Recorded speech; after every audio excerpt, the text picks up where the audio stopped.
Puncak daripada penerimaan pahala dan juga penyiksaan yang akan datang karena pelanggaran adalah dikenal dengan hari kemudian. Hari kemudian, hari akhir, hari kiamat, hari pembalasan, banyak namanya. Kiamat ini akan terjadi bila diikuti dengan beberapa tanda-tanda sebelumnya. Yang pertama adalah keluarnya Dajjal. Yang kedua adalah sementara Dajjal membuat kerusakan di muka bumi, maka akan keluar Mahdi. Keluarlah di Madinah Mahdi. Dan Mahdi ini adalah keturunan Nabi SAW, tadi saya bilang keluar dari Madinah, kemudian Allah memperbaiki dia dalam sehari semalam. Kata sebagian ulama hadis, Allah berikan petunjuk sehingga dia menjadi baik langsung, gitu kan. Tadinya dia faham agama tapi belum diaplikasikan, sekarang dia langsung Allah SWT ubah menjadi orang yang saleh dalam sehari semalam, gitu kan. Dan tadi turunan Nabi SAW namanya Muhammad bin Abdullah.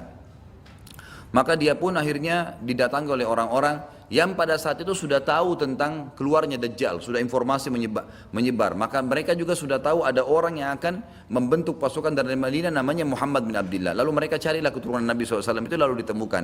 Lalu mereka mengatakan, engkau lah yang telah ditunjuk oleh Nabi SAW.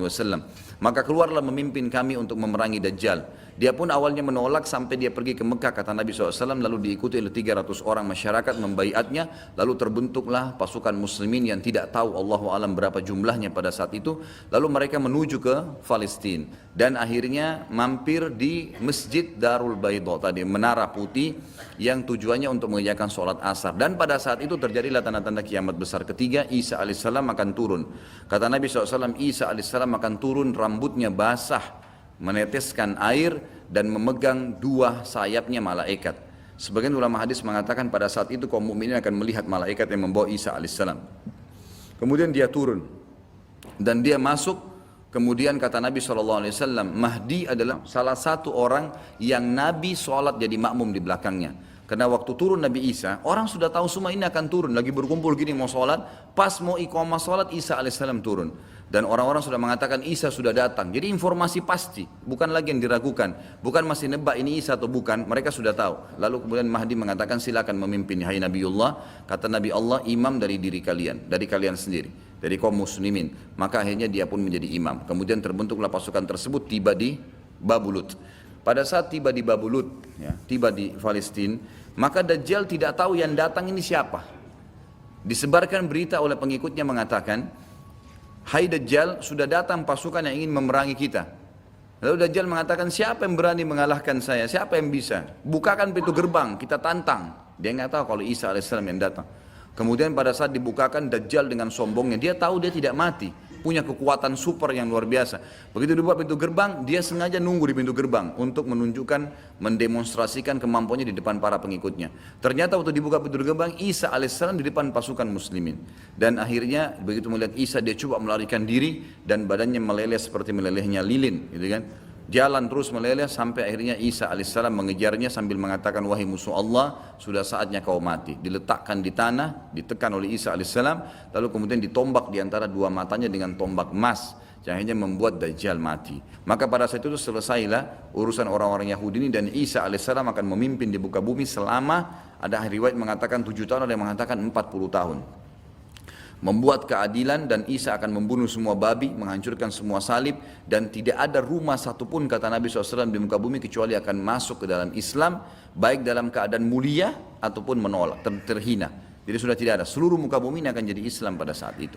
Kemudian setelah itu, setelah Isa alaihissalam ya, datang turun kemudian memerangi Dajjal, datang tanda-tanda hari kiamat. Yang keempat adalah Ya'juj wa Ma'juj.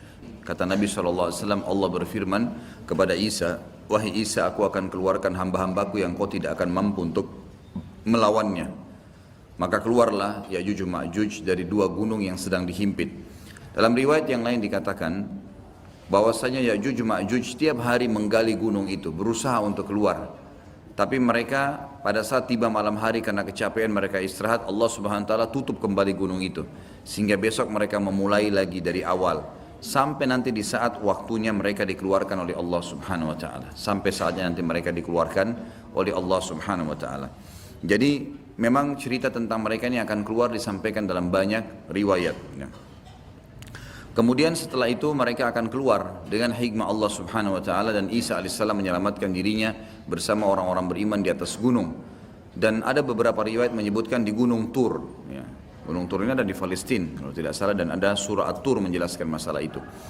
Ya, yang jelas Isa alaihissalam di atas gunung dan akhirnya Ya'juj Ma'juj mulai membuat kerusakan di muka bumi. Maka Isa alaihissalam pada saat itu berdoa kepada Allah Subhanahu wa taala agar ya menghukum atau mematikan mereka, maka diijabahlah doa Nabi Isa alaihissalam. Tapi di sini Allahu alam tidak disebutkan berapa lama. Tapi ini kalau dilihat dari mereka menguasai dunia, mereka memenuhi seluruh muka bumi ini dengan penuh, ya sampai waktu mereka mati nanti seluruh muka bumi ini kata Nabi SAW dipenuhi oleh jasad mereka. Berarti penuh luar biasa, jumlahnya banyak. Sampai akhirnya mereka sudah tidak ada yang bisa menampung lagi, maka Isa alaihissalam berdoa kepada Allah Subhanahu wa taala agar Allah mematikan mereka, dan akhirnya Allah Subhanahu wa taala mengeluarkan memberikan kepada mereka hama. Sebagian riwayat menjelaskan seperti serangga kecil yang keluar dari leher mereka, yang akhirnya membuat mereka mati semua serentak dengan satu kali mati. Semuanya tiba-tiba jatuh dan mati, dan jenazah mereka memenuhi muka bumi ini. Lalu Isa alaihissalam mengutus 4 orang dari pasukan terbaiknya Isa alaihissalam untuk turun dari gunung untuk memeriksa. Dan kata Nabi SAW, mereka lah penunggang-penunggang kuda terbaik pada saat itu. Dan kalau kalian ingin, saya akan menceritakan kepada kalian tentang warna kudanya, tentang warna baju mereka. Karena Nabi SAW diperlihatkan tentang 4 orang itu. Kemudian mereka pun keliling dan mereka menemukan ternyata Ya'juj Ma'juj semua sudah mati, dan mereka melapor kepada Isa alaihissalam. Maka Isa pun berdoa kepada Allah agar dihilangkan jenazah itu, dihilangkan mereka. Lalu datanglah burung-burung dari arah barat yang memiliki leher-leher yang panjang seperti unta, lalu mencengkeram mereka, lalu membawa mereka ke arah lautan. Setelah itu Allah Azza wa Jalla menurunkan hujan yang lebat sehingga membersihkan muka bumi ini jadi bersih. Baik, setelah itu ada riwayat yang disebutkan oleh Syekh Abu Bakar di sini, sebuah riwayat yang cukup panjang. Ini hadis diriwayatkan oleh Imam Muslim nomor 2940. Dajjal akan keluar di tengah-tengah umatku dan ia akan tinggal selama 40. Ada yang mengatakan 40 tahun, ada yang mengatakan 40 tahun, tapi riwayat lain menjelaskan 40 hari. Tapi hari pertamanya setahun, hari keduanya sebulan, hari ketiganya sepekan, dan sisa harinya seperti hari-hari kalian. Lalu Allah membangkitkan Isa putra Maryam, ia mirip sekali dengan Urwa bin Mas'ud, ada sahabat Nabi. Maka Isa mencari Dajjal dan kemudian membunuhnya. Setelah itu manusia tinggal selama 7 tahun tanpa ada permusuhan di antara mereka. Kemudian Allah meniupkan angin dingin dari arah negeri Syam. Nah, ini saya ingin jelaskan. Jadi pada saat terjadi Isa alaihissalam sudah membunuh Dajjal dan terjadi keadilan di muka bumi, kata ulama hadis, makna hadis ini adalah setelah itu Isa alaihissalam berjalan. Ada riwayat menjelaskan Isa menyebarkan, berhukum selama 40 tahun. Lalu Isa alaihissalam menjadi hakim sampai Isa alaihissalam meninggal dunia. Pada saat Isa alaihissalam meninggal dunia, maka terjadilah tanda-tanda kiamat yang lain. Setelah Isa alaihissalam meninggal, Ya'juj Ma'juj juga sudah mati, maka mulailah keluar dabbah. Manusia sudah mulai lalai kembali. Kemudian keluarlah hewan melata mengingatkan. Kemudian keluar kabut seluruh muka bumi. Kemudian terjadi longsor, gitu kan. Kemudian keluar api dari wilayah Aden. Lalu kemudian terbitlah matahari dari barat itu. Namun ada satu dari hadis ini disebutkan, pada saat terbit matahari dari barat, di sini ada kejadian lain yang ulama sebagian masukkan ke tanda-tanda hari kiamat, sebagiannya mengatakan ini bukan, cuman pelengkap.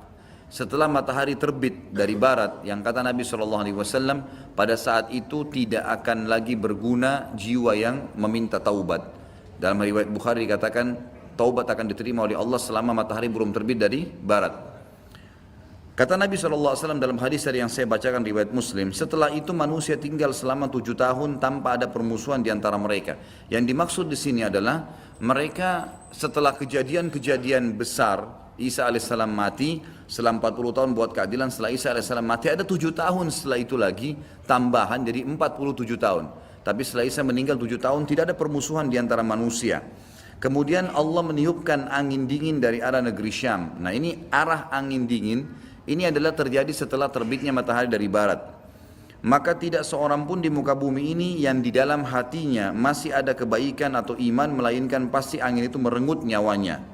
Hingga sekiranya ada seseorang di antara kalian yang bersembunyi di rongga gunung sekalipun, niscaya angin itu akan masuk dan merenggut nyawanya. Maka yang tersisa adalah manusia-manusia jahat yang tangkas bagaikan tangkasnya burung dan binatang buas. Mereka tidak mengenal kebaikan dan tidak mengingkari kemungkaran.